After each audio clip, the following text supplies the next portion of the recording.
Hello बच्चों, let's read the question. In turmeric stem is a, पूछा गया है टर्मरिक में स्टेम क्या है। टर्मरिक क्या है? हल्दी। हल्दी में जो स्टेम है वो क्या है, ये पूछ रहे हैं। फाइन। सो इस क्वेश्चन के लिए जो की कंसेप्ट रहेगा, आपको जो नॉलेज होनी चाहिए वो होनी चाहिए अबाउट मॉर्फोलॉजी ऑफ स्टेम, कि स्टेम कैसा दिखता है, उसके अंदर क्या क्या स्ट्रक्चर है जिससे आप ये बता सकते हैं कि एक स्टेम है। और उसके मॉडिफिकेशंस आपको पता होना चाहिए कि स्टेम अलग अलग तरह की होती है और वो किस किस तरीके से मॉडिफाई कर सकती हैं।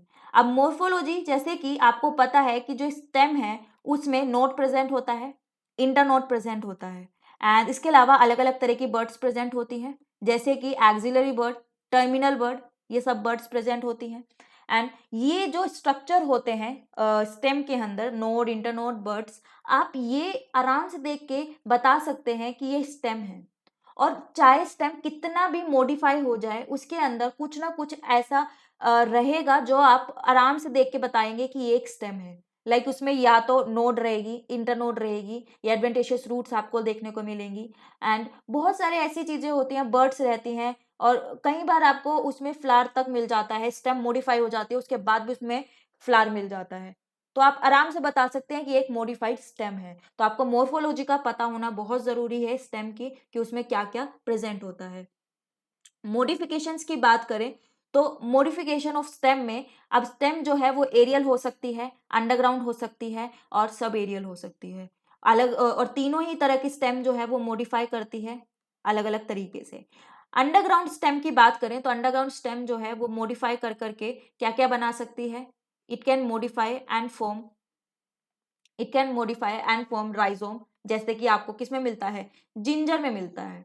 इट कैन फॉर्म राइजोम, जो कि जिंजर में मिलता है आपको। इट कैन फॉर्म बल्ब्स, जो कि अनियन एंड गार्लिक में होता है। And it can form corms, जो कि कोलेकेशिया में है। And it can form tubers also, जो कि पटाटो में है। अब आप राइजोम को ले लीजिए। राइजोम को आप देखिए, जिंजर आपने जरूर देखा होगा, उसको आप देख के आराम से बता सकते हैं एक स्टेम है, क्योंकि इसमें nodes, internodes, scaly leaves, adventitious roots सब आपको दिखता है। तो आप आराम से क्लियर हो जाता है आपको ये एक स्टेम का मॉडिफिकेशन है। बल्ब जो है, जैसे कि अनियन और गार्लिक, अनियन को पूरा छील दीजिए, बीच में आपको कंडेंस स्टेम मिलेगी जिसपे आपको टर्मिनल बर्ड तक मिल सकती है, कई बार एक्सिलरी बर्ड भी होती है, जिससे आराम से क्लियर हो जाता है कि मॉडिफाइड स्टेम है। कॉम में, ये कोलेकेशिया में आपको मिलता है, इसमें आपको एडवेंटेशियस रूट्स मिलती हैं, नोट्स, इंटरनोट्स आराम से क्लियर दिखती हैं। ट्यूबर में आप पोटैटो देख लीजिए, उसमें जो आइस प्रेजेंट होती है वो किसे रिप्रेजेंट करती है? नोड्स को रिप्रेजेंट करती है, उसमें एक्सिलरी बर्ड प्रेजेंट होती है। तो थिंग इज, आपको मॉर्फोलॉजी पता होनी चाहिए, आपको पता होना चाहिए स्टेम कैसी दिखती है, स्टेम के अंदर क्या क्या कैरेक्टरिस्टिक फीचर्स होते हैं, तो आप आराम से बता सकते हैं कि एक क्या है? मॉडिफाइड स्टेम है। See here, this is rhizome, ये आपको राइजोम दिखाया गया है। राइजोम जो है आपको जिंजर और टर्मरिक में देखने को मिल सकता है, और में भी देखने को मिलता है। I am telling you to examples only, कि ये आपको एक तो जिंजर में देखने को मिलता है, जिंजर आपने जरूर देखा होगा, एंड टर्मरिक। टर्मरिक और जिंजर जो है एक जैसा सा दिखता है, दोनों ही एक जैसे दिखते हैं मोर्फोलॉजिकली अगर आप देखें तो इसमें आपको जो ऊपर दिखता है ब्राउन कलर का, डार्क ब्राउन कलर की दिखती है, ये होती हैं स्केली लीव्स। ये जो होती हैं ये झड़ जाती हैं, इनको निकाल दिया जाता है, ये स्केली लीव्स होती हैं।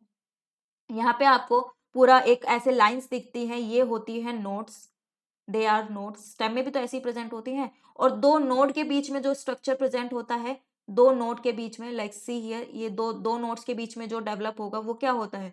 वो होता है इंटर नोड। इंटर मतलब क्या होता है? Between two.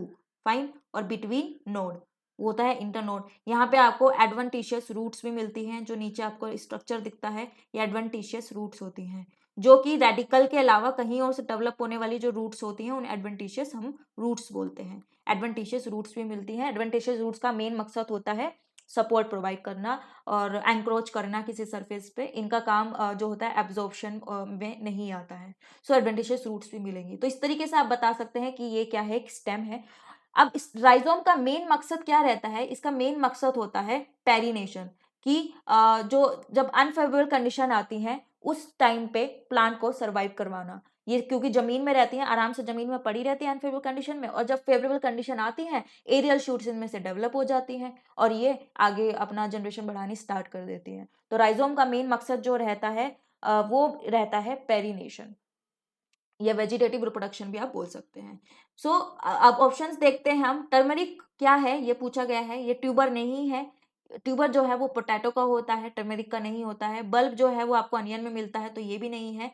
This is rhizome, ये राइजोम है एक, तो right answer is third. Corn जो है वो आपको कोलोकेशियम में मिलता है, टर्मेरिक में नहीं मिलता है। So this is also not the right answer. So with this right answer is third only, that is rhizome. I hope you understood it well. All the best.